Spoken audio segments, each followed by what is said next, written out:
this episode, we move from individual risk decisions and individual assessments to something broader and more durable, building a program that makes risk management a normal, repeatable part of how the enterprise operates.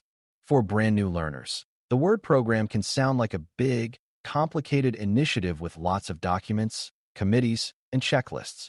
A mature risk management program is not defined by how much paperwork it produces, but by whether it creates consistent behavior across the enterprise, even when people are busy and priorities compete. Establishing an enterprise-wide program means the organization can identify, assess, respond to, and monitor information technology, IT, and information risks across all relevant capabilities, processes, and services, not only in a few visible areas.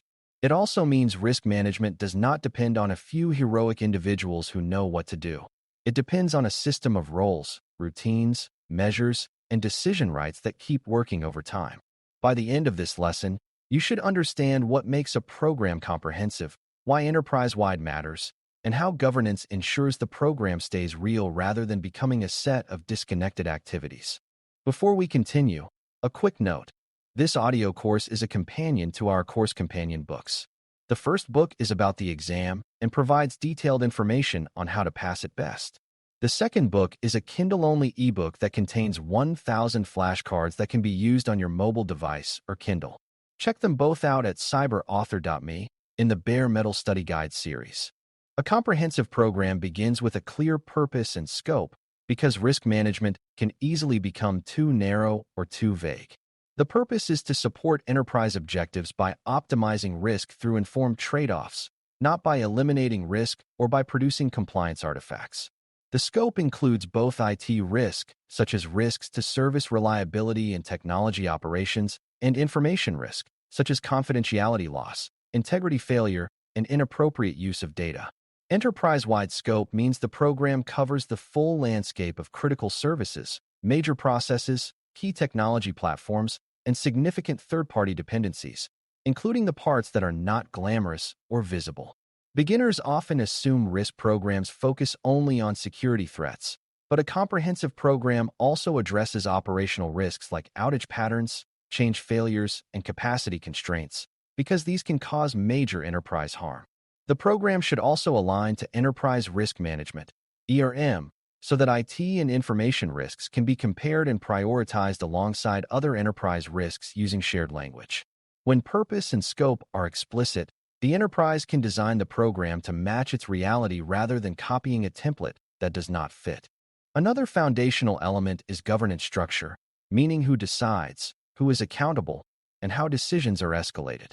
A program cannot be comprehensive if it is owned only by one team and treated as optional by everyone else. Enterprise-wide risk management requires clear ownership for the program itself, plus clear ownership for risks and controls at the capability, process, and service levels. It also requires decision rights that allow routine risk management to happen quickly within boundaries, while ensuring high-impact risks are elevated to leaders who can make trade-offs.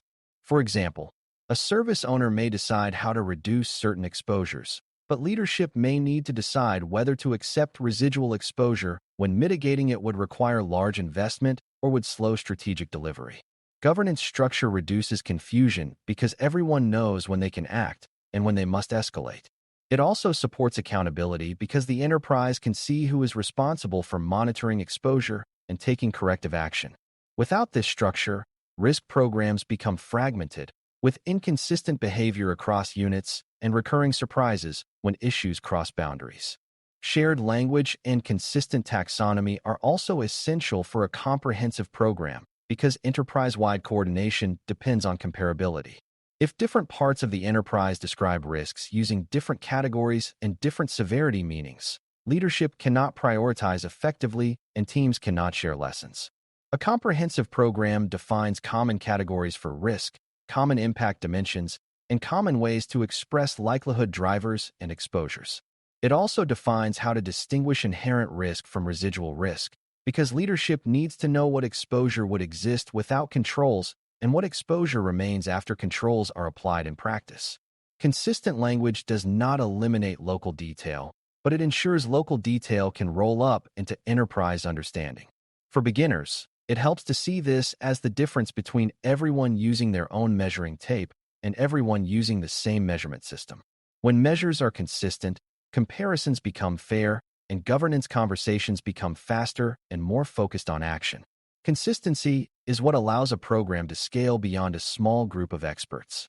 A comprehensive program also includes a repeatable risk management lifecycle, meaning consistent routines for identification, assessment, response planning, implementation, monitoring, and learning. This lifecycle should be embedded into normal enterprise operations rather than run as an occasional event. Identification may occur through regular reviews of critical services, through analysis of incidents and near misses, through audit and assessment findings, and through changes in external conditions like new regulations or new threat patterns. Assessment should prioritize risks using consistent criteria, taking into account business impact, exposure drivers, and the effectiveness of current controls. Response planning should consider options that optimize trade-offs, including reducing exposure, transferring some risk, avoiding certain activities when necessary, or accepting residual risk within appetite. Implementation ensures responses become real behavior, not just plans, and monitoring confirms whether exposure is declining and whether performance remains within tolerance. Learning closes the loop by updating risk understanding based on what actually happened. When this life cycle is part of the program, risk management becomes continuous and evidence-based rather than reactive and crisis-driven. Controls and control standards are another key element, because a program needs a baseline of expected practices to reduce exposure consistently across the enterprise. The baseline does not have to be massive, but it must be clear, prioritized, and matched to criticality. For example, controls related to identity, access governance, change governance, monitoring, incident response readiness, and data protection often provide broad exposure reduction across many services. A comprehensive program sets minimum control expectations and defines how adherence is measured, while also allowing flexibility for different environments and maturity levels. It should also include how exceptions are handled, because exceptions will occur and unmanaged exceptions become loopholes that undermine governance credibility. A practical program treats exceptions as time-limited, owned, and monitored decisions, not as permanent opt-outs. This approach keeps the program realistic while maintaining consistent standards that leadership can rely on. Controls are not the program by themselves, but they are the practical mechanisms through which risk reduction becomes routine. Measurement and reporting are what make the program governable, because leaders cannot manage what they cannot see. A comprehensive program defines key risk indicators and performance measures that reveal exposure trends, control effectiveness, and service impact. Reporting should be designed to support decisions, such as where to invest in improvements, where to tighten tolerances, and where to escalate concerns. It must be consistent, using stable definitions and consistent data sources so trends are meaningful. It should also avoid flooding leadership with operational noise, because too much detail can hide what matters. The enterprise often benefits from layered reporting, where leaders see a summary of top risks and trends while service owners track more detailed operational indicators. A program also needs clear thresholds for escalation, so monitoring triggers action rather than producing passive dashboards.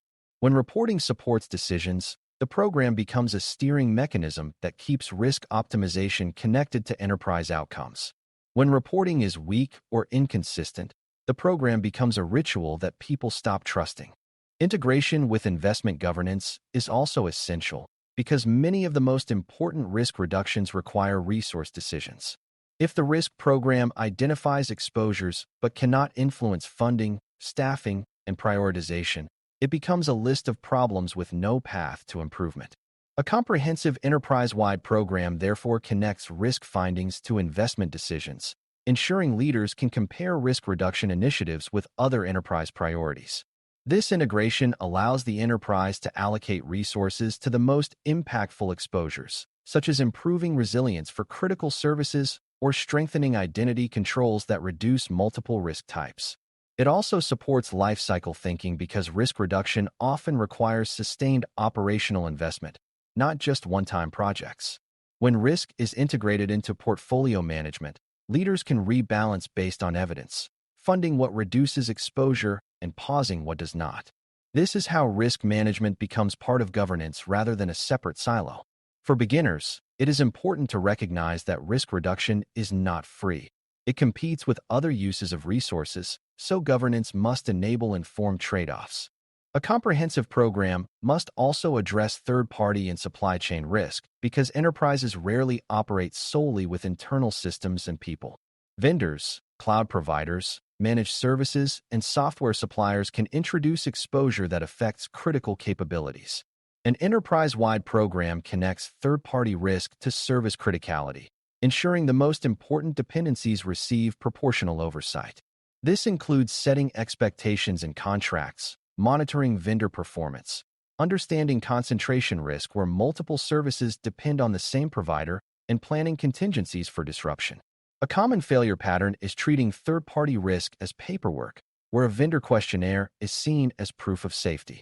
A mature program treats third-party risk as an operational reality, using evidence and service context to judge exposure. It also recognizes that residual risk will remain, so it plans for resilience rather than assuming vendor assurances eliminate uncertainty. When third-party risk is managed as part of the program, the enterprise becomes less surprised by external failures and more capable of sustaining outcomes through disruption.